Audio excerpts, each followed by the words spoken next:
Occasionally, an event occurs of such significance that it forever changes the way you perceive life itself, as though a veil has been lifted and the clarity and purpose of your life become obvious.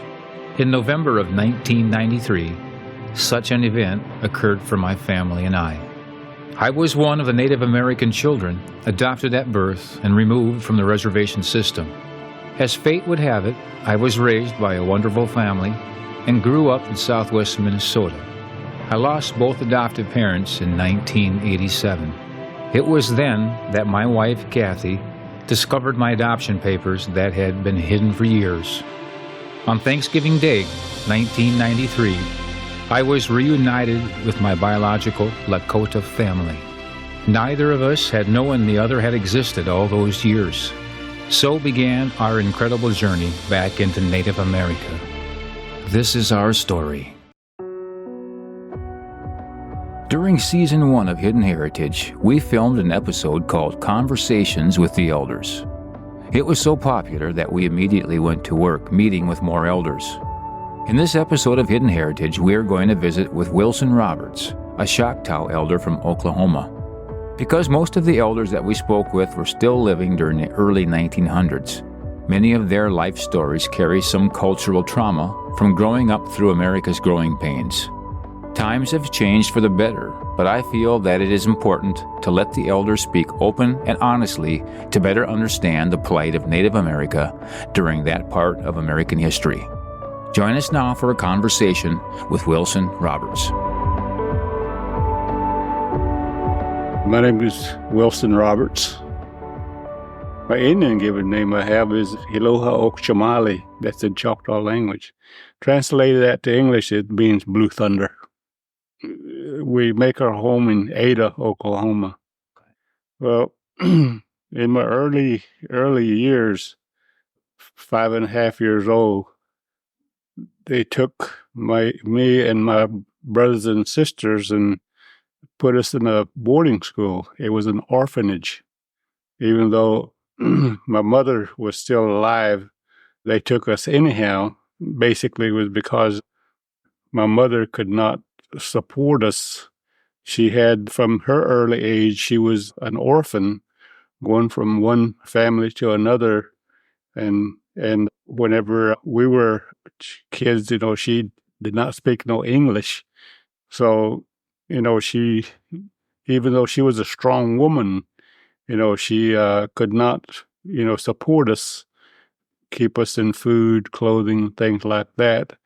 And this is one of the reasons why they took us out of the home and put us into this orphanage school. And it was okay, but being away from home like that was something that was hard to deal with, especially at 5.5 years old. Many times we were punished more like beating than making things, correcting us for little things that didn't really amount to a whole lot. And then there again, they also punished us for being myself being a Choctaw. They took away or tried to take away the things that my mother taught me, the way that I knew, especially the language. Anytime that we were heard speaking our Choctaw language, we were beat. Now, when I say we were beat, basically that's what they did. They beat us. And throughout the years that I was in the boarding school there, it got to where that the kids that I was with there, we had a standing order that when you got beat, you don't cry. That was the thing about the boys. I mean, anytime that anyone got up there and was beat, they did not cry. And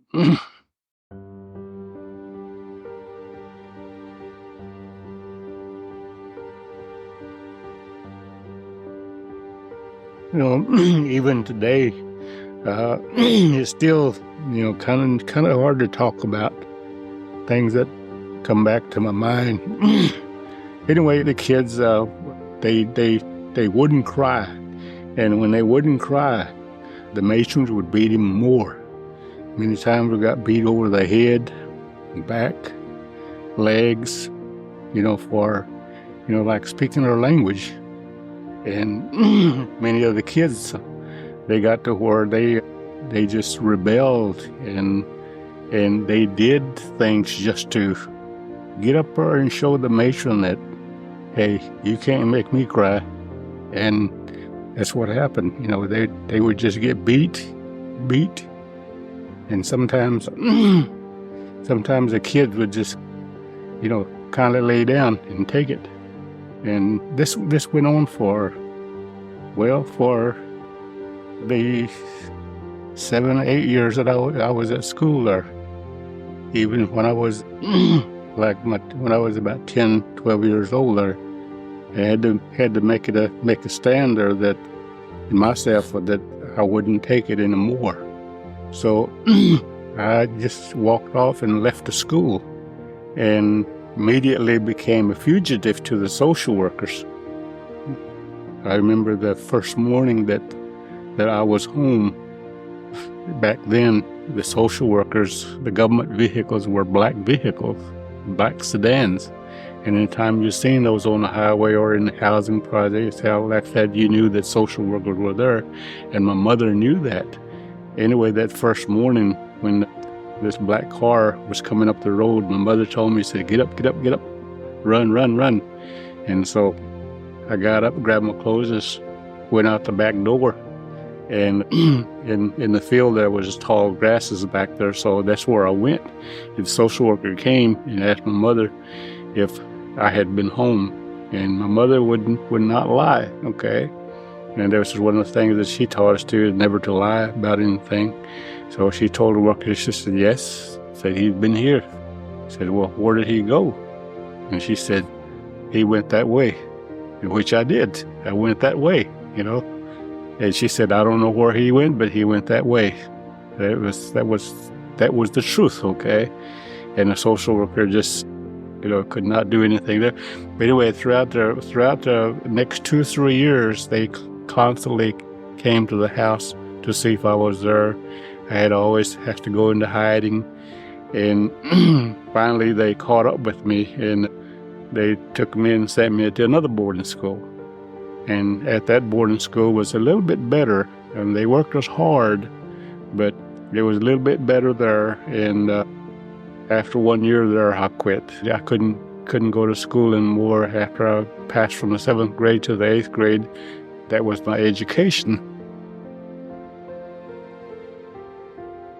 Those times were pretty hard. I look back on those times and think about it and to try to look on the good side and try to benefit from those things like abuse. We did not know what abuse was at that time, but not to be abusive to anything else, whether it be animals, people, or what, So in a way, there was a good side to it, yet there was that other side, And I almost lost my language there, but because my mother could not speak English, I was able to hang on to a lot of it. And as years went on, I was able to pick it up. Now I speak fluently my Choctaw language, but it was up until I was about 40 years old before I could even speak my language without having to look back behind my back or look here to see if anybody was listening. In those years, I can't really remember anything other than the fact that I had to support myself, so I constantly worked. Okay, working was something that I had to constantly do, and being at that age and without education, labor. Okay, manual labor was what I did. From the time that I was about 12 years old, 13 years old, worked on a farm a lot. I hauled hay a lot.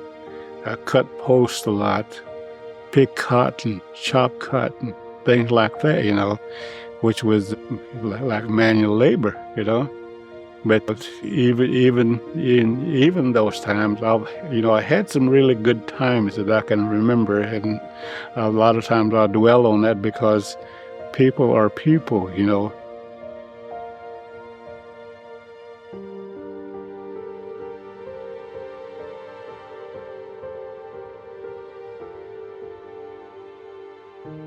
One year I got hooked up with a bunch of Mexicans out of Houston, Texas, and they took me in, okay? And I asked this leader of this group, if I could stay and help, with a job. I was hitchhiking when they picked me up, And so he said, "What can you do?" I said, "Well, it's normal, the natural thing says I can do anything, So he's talking about picking cotton. I said, "Yeah, I can do that, Well, I seen the girls, right? The girls out there, just picking away, cotton. Yeah, if they can do it, I can do it. I can do it, And so he says, "Okay." He said, "I'll let you stay a while until you get you on your feet." I said, "Okay." So he pulls out this great big long cotton sack, throws it out like that, and 14-footer, right? He said, "Now," I said, "all right," I said, "you go and fill that up and bring it in and weigh it, And this is how you get paid." So he gave me the rundown. So I take off. Oh, man. Talk about hurt and talk about tired. I'm telling you, my finger was just bleeding, and I think I had about that much cotton in the cotton sack. I had 14-footer. But I did. They took me in, and they treated me right. They tried to, help me along with their way, things like that. And I guess for about 3 or 4 months, I stayed with them, But they took care of it. That was one of the things that I always like to remember about those people, the Mexican people, that they're good people too. They will help, in any way they can. But I learned how to pick cotton, Yeah, I have a son that lives on the Fort Peck Reservation up in Montana there, and we have been going up there for a long, long time. Matter of fact, the boys have started sundancing years ago there, and we've always been on that reservation and know a lot of people up there, and it's really because they don't have anything to do. They don't have anything to occupy their minds. There's nothing, there's just absolutely nothing. But on the other hand, I think that this is what I always tell my in-laws up there. This is your reservation. This is your reservation. You have a right to take care of this reservation as you see it. Now, granted, the reservation is pretty good size, but it can be done. All they have to do is get rid of the alcohol, right? Ban alcohol on the reservation totally. Don't worry about what kind of income that brings to the reservation, the income. You got to worry about the people, the kids, next generation. If you can do that, that would be a big step for that reservation, for the people. Then naturally, go and ban drugs, take those.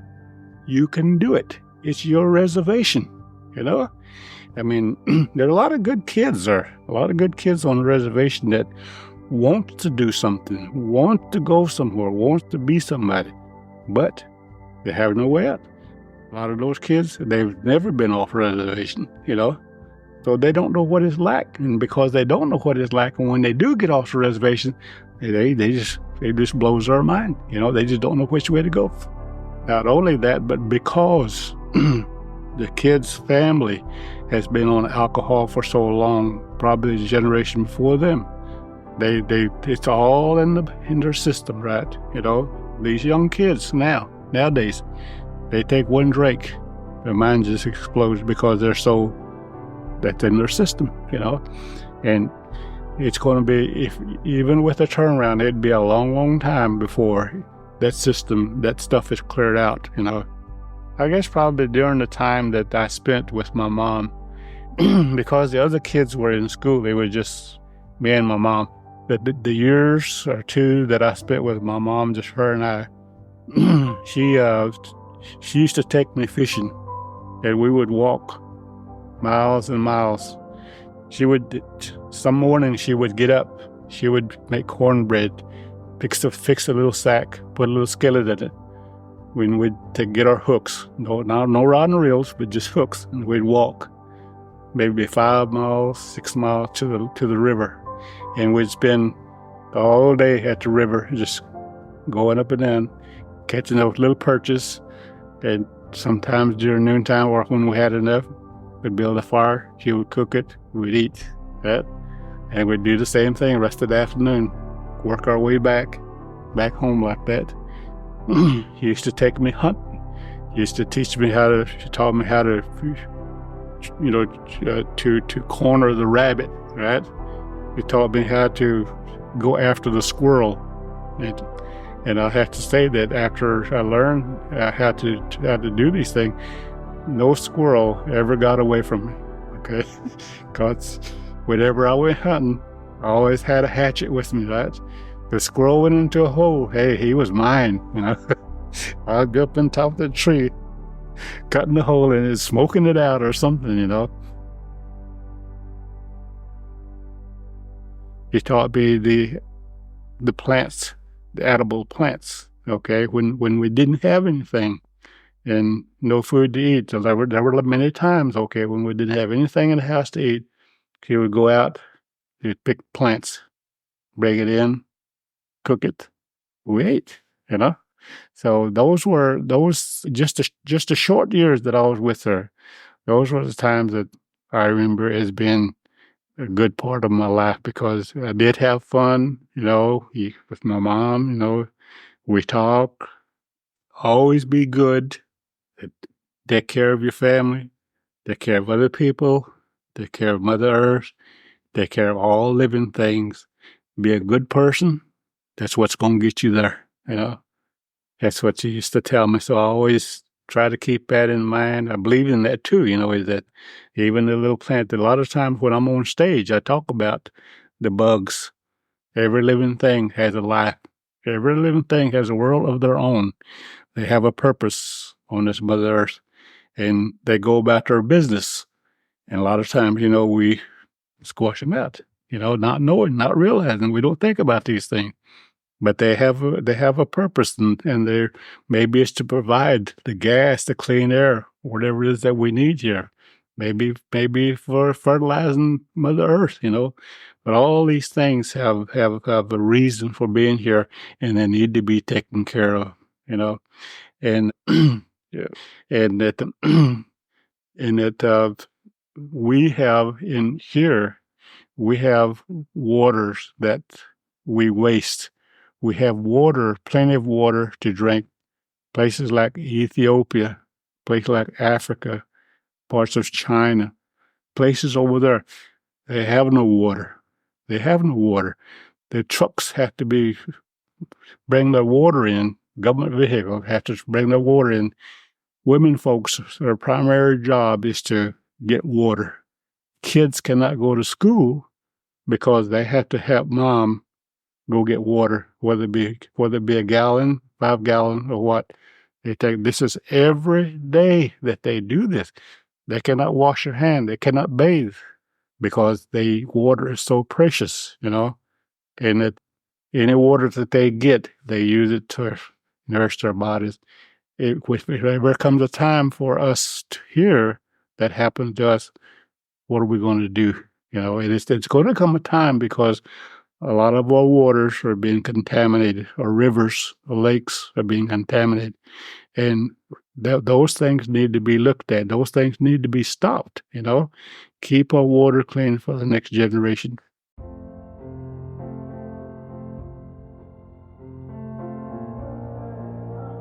It remains my mission to bring positive and uplifting stories from across Native America. Despite the obstacles that were thrown at Wilson, he managed to find good in the face of oppression. Today, Wilson and other elders remain our role models and provide inspiration for our generations to come.